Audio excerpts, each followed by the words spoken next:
Divorce. Your dad and I are getting a divorce and he's moving out. My mom said this to me when I was in high school, and it just shattered my whole world. It made me pissed off. First, I was angry at my mom. Then I was angry at my dad. Then I was just kind of like confused and depressed because it made no sense. Like nothing was really adding up for me. Like as a kid, I just didn't understand. My parents weren't abusive. They didn't drink too much. There was no sort of obvious signs of why they would get a divorce. So like it left me very kind of depressed and confused. And it sort of shattered my whole world as far as like what I believed in as far as relationships and marriages. And and it left me with a lot of really big questions, like, are we doomed to get divorced if we get married? And if you look at the stats, they're really kind of depressing, right? Like 40-50% of people get divorced. Another 30% are often like unhappy and miserable in their marriage. So sometimes you'll see stats as high as like 80% of marriages end divorce or people are miserable. So it made me question like, oh, marriage altogether, like, does this thing even work? Like, what is this? And maybe some other options would be better, like being polyamorous or being single, like being a bachelor for the rest of my life. And also, if I was to get married, like what actually makes marriages work? Like, is it possible? Like, what are the things that I would need to do to make a marriage work? And, or was I going to end up the same as my parents and end up divorced? And why did my parents end up divorced in the first place? It made no sense at the time, right? So it really, with all these questions, it left me with a lot of, motivation to find answers to these things. And so what I did was I read a ton of books on relationships, dozens and dozens of books. I spent thousands of dollars going to therapists, trying to get better at relationships and figuring this all out. And, I've had a lot of relationships over the last 20 years, and I've come up with these kind of practical tools and strategies through all this research that I thought would be really useful to share with other people. And I wish they taught you in school on how to have, better, more warm, loving relationships, not just with your partner, but with friends or business relationships as well. And I thought it's really useful information. And so what I'm going to do is I'm just going to run through that with you and share it with you.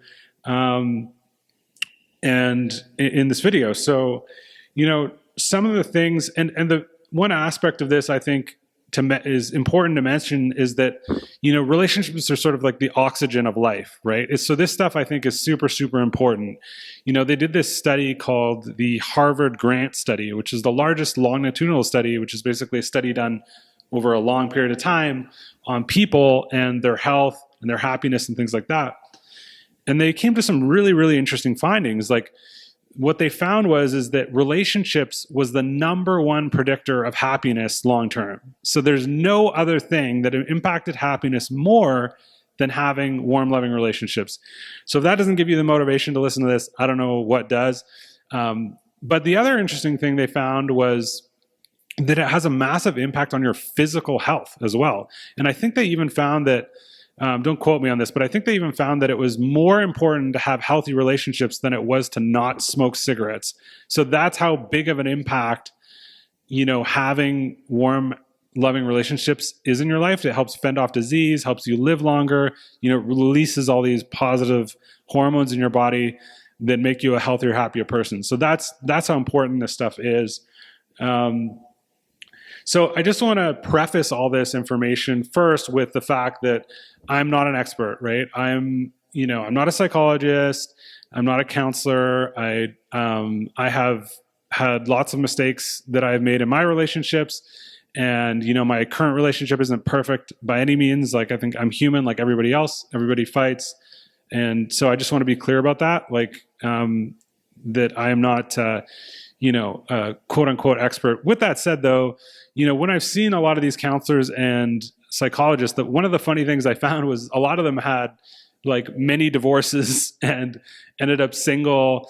And I kind of wondered sometimes, was like, is this like going to a fat personal trainer where these people are like more fucked up than I am? And a lot of cases, honestly, I think that was true.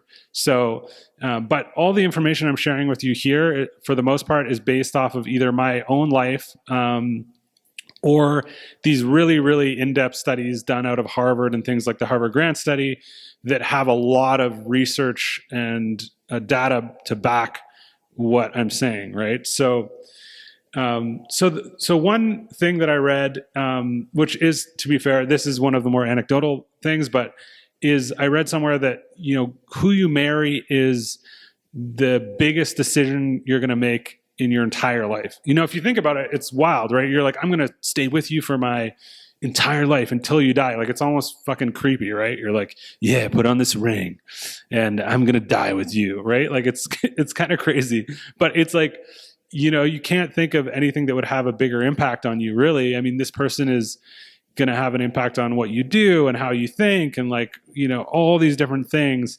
So it's a really big decision. And I think a lot of people kind of treat it like they're picking something off a food menu. Like, they're out to dinner and they're like, yeah, I think I'm going to have steak, or like, yeah, she was kind of hot. Like, I've asked friends sometimes like why they're with this particular girl or whatever, and they're like, well, yeah, no, she was really hot and get in bed, so it was awesome, and so I decided to stay with her, or some other reason. And I don't think that that's really like the way you should go about choosing who you marry. I think there's a lot more to it. And one of those things is, I think, like really evaluating like their core values. So knowing what your core values are and knowing like that you find somebody that aligns with those core values. So for me, for example, I have health as a big core value of mine. I'm probably not going to get along too well with somebody who's super unhealthy, because I like to work out. I like to do a lot of active things. I like to eat healthy. So that's really important to me. Somebody who has a good sense of humor is really important to me, because I like to joke around a lot. And so what I've found in the past is, like, when I date people that have no sense of humor, I'm just like, it's like a snooze fest, right? Like, I'm like, oh man, this person's just like so boring, right? So it just doesn't work for me. It's not saying that that person's a bad person or anything, but they're not a good fit for me. Another example of this that I see quite often is people who date like, that it doesn't work out, is where they date like an introvert. Like, an introvert marries an extrovert, and then they wonder why they're miserable all the time. And it's like, well, I really think that opposites attract thing is a bunch of dog shit. I mean, you might initially be attracted to that, but if one person wants to sit at home, play video games, and eat nachos all the time, and the other person wants to go out to these different events and activities like all day long, there's always going to be this kind of like tension between the two. And I don't think, and this is just my opinion, but I think that you're kind of like doomed to fail, or make it more difficult for you to have a good relationship if that's the case, right? So that's one. It's a big decision. Try to line up your values and get really clear on what your values are with the person. The other thing I would say is, like, I wish I could have done in the past was like date their parents, right? I really think that that's like, if you go on a date with their parents, you're going to learn a lot more about them probably in like an hour than you ever would dating them for like 4 months, right? Because you'll be like, oh, okay, like, this is what your parents kind of like download your blueprint to you, right, of what your values are and things. So that's just kind of a side, but I think that would be useful for somebody who is looking for a partner now. So one of the most interesting things that I found in my research was this thing called the Four Horsemen, and that you can predict divorce rates by 90% accuracy rate in this study. So what they did, this study was done by John Gottman, and what they did is they put these couples in a room, and just by watching them, how they interact for not a long period of time, I think it was quite short actually, he could predict by how they talk to each other, the facial expressions, all these different things, the body language, with a 90% degree of accuracy, whether or not this couple was going to get a divorce. And so he put together these 4 key things that would predict divorce. And I think these are really important to know, because they're kind of like red flags or things to notice in your own relationship. If they're happening, there's probably, and what I use them as is like, because it still happens like with everybody, right? No marriage is perfect, is what I use them as is kind of like a red flag, is like, okay, we might be having a bit of problems here. Like, maybe this is something we need to work on. So the 4 horsemen are criticism, contempt, defensive,ness, and stonewalling. So what criticism is kind of obvious, right? Like, it's attacking the person's character though, right? So that's the sort of difference about criticism. You're not like, instead of saying like the house is kind of dirty, like, can we try to like clean it up a bit more? It's attacking the person's character. So saying like, John, you're a fucking slob or whatever, right? Like, clean up your shit. That's attacking someone's character. So that's a major problem. Contempt is showing like a lack of respect for the person. Like, and this is where you kind of get that tone of voice and like the eye roll and like, oh, well, you never follow through on what you say you're going to do, or things like that, where that's a big problem, right? Well, all of these are big problems, but another is defensiveness. So if somebody is like becoming a victim all the time, like, well, that's because you did this and this and this. And like, if you're being really defensive and you're saying that everything's like happening to you rather than taking accountability for it, that's a problem. Stonewalling is when you kind of just get like iced by your partner, right? Like the partner just like stops talking to you and is like puts up this stonewall. I think that's happened to everybody when they're in a big fight, with their partner. They can get stonewalled, right? And that's also a really, bad sign. So those are the Four Horsemen. I think those are really good things to know and to like, write down and to keep an eye on, because if those things are happening in your relationship, you're in trouble, man. That's some shit's going down, so unless you change it. So that's one thing. Another thing is your emotional bank account. So what you want to do is like treat your relationship like there's these two separate emotional bank accounts, right? And so as an example of this, like when you buy your wife flowers or you do something nice for your partner, you're putting a bit of, stuff in their emotional bank account. Whereas if you're like, oh, can you do like something else that they don't want to do, or, take them to some other event they hate or whatever, like something that's like negative for them, then you're draining that bank account. So you always want to make sure that your bank accounts are kind of like leveling out. And what I've noticed, especially when you have a kid, is it's very easy for one person's bank account to be like empty, especially the wife's, because it's like, they take on so much responsibility, but the husband can too, right? Like if he's working 15-hour days and paying all the bills and he's super stressed, that can like empty the husband's bank account. So you want to kind of like make sure to keep like this equilibrium of this emotional bank account. And I think that's going to go a long way with making each other happy. Another thing which I thought was a really good piece of information to learn, especially when I was dating when I was younger, and I dated some people that just weren't really ideal for me, was the amount of fighting that's acceptable, right? Because I know a lot of people, and this has happened to me as well, are in relationships where they're constantly fighting and screaming at each other and angry, and then they're like, oh, but this is great, so I just want to stick with them. And it's like, if the ratio of positive to negative interactions is, if it's like 10-1, or they're using the ratio of 5-1, so it should be 5-1 positive, right? So you should have, for every one negative interaction, you should have 5 positive. If you start tipping that, I think, I kind of always look at it as like out of 10, but like however you want to look at it, right? Is like, for example, like if there's, if you're fighting every single week, right? And there's like big fights, or even every few days, that's a huge fucking problem, right? Like you shouldn't be fighting all the time. And I remember I was dating this one girl where it was just like constant fighting. And I went and talked to my therapist, and she's like, yeah, like it's not a good relationship. It's not healthy. You can go to therapy and you can work on it, but if it continues like that, you should break up with her. And I was like, that's such a good gauge of like what's going on in your relationship, right? Is like, if you can put a number on it and quantify it and go like, okay, like we haven't fought in like 5 or 6 months. Like often when I'm in a good relationship, and I've been in a few good relationships that I'm very grateful for, we only fought like really like every 4 or 5 months, where there was kind of like a bigger blowout. But it wasn't very frequent. And there should be arguments and you should fight. That's just normal, resolving things. But it's like the frequency and intensity really matters. So I think keeping that ratio in mind is a really good thing to do. Another thing that is really important is repair attempts. So repair attempts are, for example, if you did something and you screwed up and you go to like kind of give your wife some chocolates or like some flowers and give her a kiss to like repair something stupid you did, which I do all the time, by the way. And she like rejects that, and she's like, fuck off, or like pushes you away. That's a really big problem, right? So you don't want to reject your partner's repair attempts. If they're honestly trying to repair things, then try to accept them. And if the repair attempts are being rejected over and over, you better go to therapy, man, or do something, because you're up shit's creek at that point, right? So repair attempts, super important, and keep an eye on them. Obviously, you got to trust and, trust your partner and trust the commitment with your partner. So if you don't trust them, everything else is, kind of, it's just not going to work, right? That's like the foundation is of your relationship is building it on trust. So if they don't trust you and they're constantly questioning you and things like that, there's a problem. And, if you're not committed to them, that's a problem as well.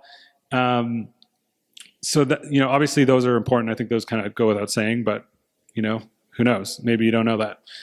Another thing is perpetual and solvable problems and differentiating between those. So one thing I found was quite interesting in doing my research is that it's something crazy. Like 80% of the problems in your marriage are never going to be resolved and are just always going to be there.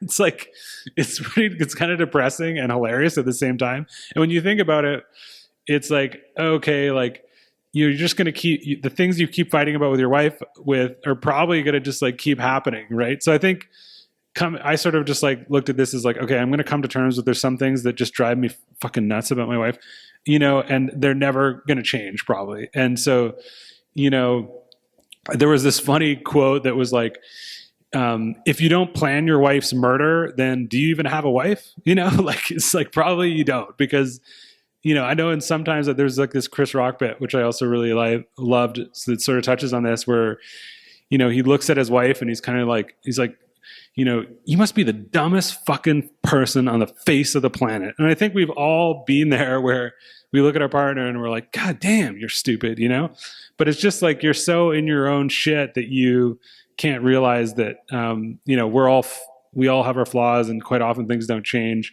So I think knowing the difference between perpetual and solvable problems is important because, and just letting things go. Like the other thing is on this is that it's very, very, very difficult to change somebody's habits, right? So think about how hard it is to change your own. Like think how many out of shape people there are. Like good luck trying to get all those people in shape, right? Or good luck trying to convince your partner, if they're not already into that kind of stuff, to go to the gym every day and change their eating habits. Like it is so freaking hard. So if you think it's hard for yourself, which is really, really hard for yourself, think about trying to change somebody else's. So I think coming to terms with a lot of people's problems and just be really accepting of people it goes a long way. And, it's something that I'm always trying to work on as well, right? Is just be more accepting of people, and we all got our shit, right? So having there's this thing called the sound relationship theory where it kind of builds on some of the foundations of all these different things. And I think that is a really good theory. And so what it is composed of is kind of like the core elements of having a warm, healthy relationship. So one is like building love maps is what they call it. So that's like really knowing your partner. What do they love? What do they hate? What do they like to do? What are they passionate about? Knowing everything about them. And, there's so many couples like I've gone to dinner with, and it's like clear that they don't know their wife at all. Like they don't know anything about them, and that's not good. So you want to have a strong love map. You want to share fondness and admiration. So if your wife does something or your partner does something that is you really admire, like tell them, like that's awesome, like you crushed it, like good job, babe, like whatever. Being like, sharing those positive emotions are really, really key.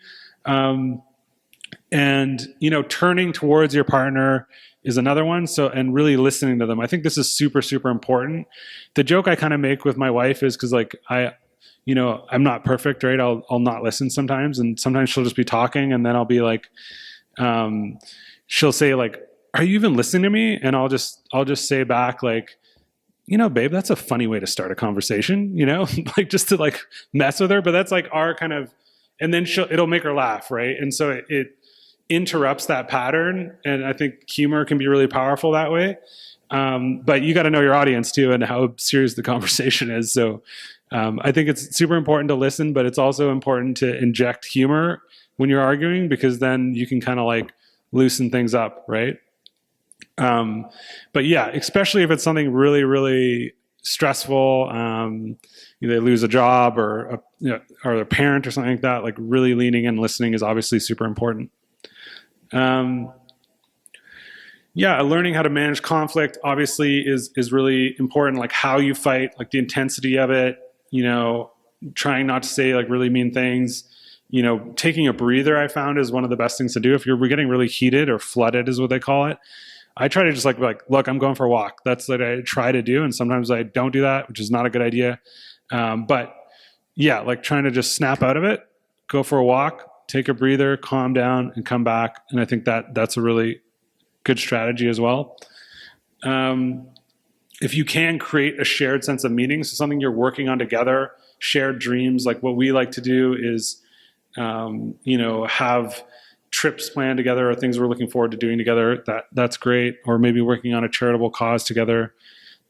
Creating a shared sense of meaning is great.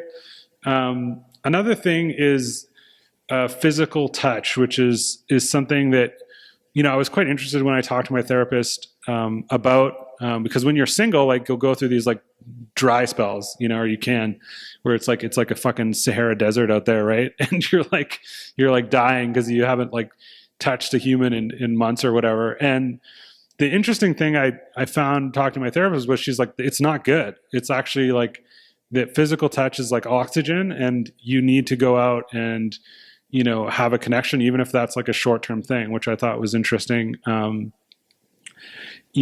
so even if you have these like flings or whatever, she recommended it. So that's super important. If you're not having physical touch in your relationship frequently, then that's a major problem and something that needs to be worked on. Overall, I think one of the other really big things is just being responsive to people's needs. I think this is probably one of the best things I learned from my parents, which was, it was super important in my relationships, which was like being super responsive is like when somebody is, has something going on that you really listen to them. And if somebody has a major complaint about the relationship they really don't like, really, really listen to them, write it down and act on it. And that's one of the reasons why I think only one girl I've dated who lived on the other side of the country broke up with me. I've only had one girl ever break up with me. And I certainly know they're not with me for my, my looks or my money or fame, because that's not happening. But I'm doing something right because I've only had one girl break up with me, and that was like a long distance thing. And I think this is the only reason, right? This is one of my redeeming qualities is that I really do like listen to what's bothering them and I act on it. So whether that's giving them time off or doing more dates or whatever it is, like really trying to stay attuned to your partner. And this goes for all relationships, not just your marriage, but like your business partner or your business relationships. Like, with the work that I do, we have relationships with a lot of clients. And if you don't listen to what they're concerned about and you don't respond to that quickly and, show that you really heard them, they're going to fire you. And I think the same thing goes it's neglect, right? If they feel neglected and they don't feel heard, they're going to dump your ass. And that's in like all business relationships. I think friends too, and obviously romantic relationships, is having that emotional responsiveness is super, super key. So all these things, like I've just been rambling on and on and on. And like, this is like a shit ton of work, right? And I remember when I was going through all of this stuff with my therapist and learning this stuff, I was like, oh my God, man, like, I don't want to do all this shit. Like, this is like so much work. Like, maybe I should just like be single and be poly and just like sleep with a bunch of people. And I was young, at the time I was a DJ, and it was like, so I did. And honestly, it was awesome. I was like, this is great. Like for a while anyways, cause I was still kind of debating, like, was this marriage thing really for me? And is it going to work out? I just decided to experiment with, having a lot of different partners, trying polyamory very briefly. And the interesting thing that I found talking to my therapist about, who's actually kind of the one who can like convince me to do this stuff, was she's like, there's nothing wrong with it. Like ethically, there's nothing wrong with it. And like I said, I've made a lot of mistakes in relationships. So I'm not saying that I did this perfectly or anything. But she's like, yeah, if you want to go sleep with a bunch of people, go do it. And that's fine.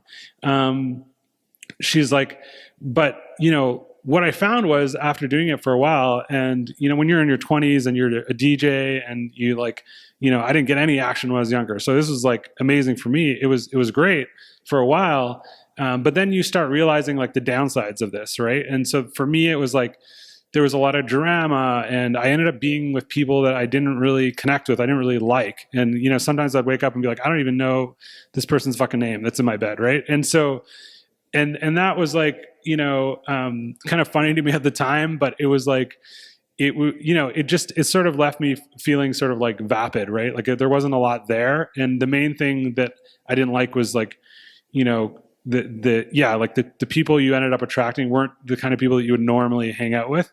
So I found that it wasn't for me doing that kind of like lifestyle, but for some people they seem to really like it and it seems to work out for them. For me, there was like too much drama, too much like nonsense, and that wasn't for me. So I've heard that poly is like this big thing right now, and a lot of people are doing it. I know a bunch of people that are doing it. I have yet to see a relationship that seems like healthy and happy to me that is like that. But who knows? Maybe it's out there and maybe that's for you. The other interesting thing I found talking to my therapist about this, like not just being poly, but just being like a bachelor, was she said, and I read this in a number of books as well, is that for some people it actually is better for them. So they are happier being single. And that was quite interesting because I think everyone kind of defaults to this, our culture of, oh, well, you have to get married and you have to have kids and you have to do all these things. But the reality is some people are happier being single for a variety of different reasons, whether that's freedom or, they just haven't found the person they like, or they just like having multiple partners. They are happier being single, which is kind of interesting. So I did see that as like a legitimate choice, but I just found that like for me, it wasn't the choice that I wanted, right? It wasn't the path that I wanted to go down. And so finally, I just want to like wrap this up. Through all the research that I did, is it possible to be happy in marriage, or have a happy marriage? Absolutely. Certainly is. Some people are happily married for many, many years, but it takes a shit ton of work of all these different things. And I think if you start out with a solid foundation of like choosing the right person and having the same core values and, doing all this work continually throughout your marriage, then it's going to be far more likely to succeed. Is it possible to be happy doing the polyamory thing? Yeah, sure. I think some people are. Or being single, absolutely. Some people can be happier doing that. Like I said, it wasn't really for me. At the end of the day, what I learned later about my parents' relationship was that just they had different ideas about this stuff. Like my mom was more traditional and my dad wanted a more free lifestyle. And they just didn't, even though they were great parents and they were very loving and still are, and I'm super grateful for them, it just didn't work out for them. And so that was, the kind of conclusion that I came to on that. So yeah, it just, either way, I think there's pros and cons to both sides. There's either a lot of work and all these different things, or there's a lot of drama and, and different stuff with other lifestyles. And it just depends like what's right for you, right? So I wanted to end the video with a quote that I really, really liked. And I think it kind of sums up relationships like the best way possible. And that is a quote that is, when you're in pain, the world stops and I listen. And I think that is just such a beautiful quote, because if you can do that and practice that in your life in any relationship, I think it's really going to help you succeed. So if you like this video, please do subscribe to the channel and share the video with somebody else that you think might benefit from it. I would really, really appreciate it.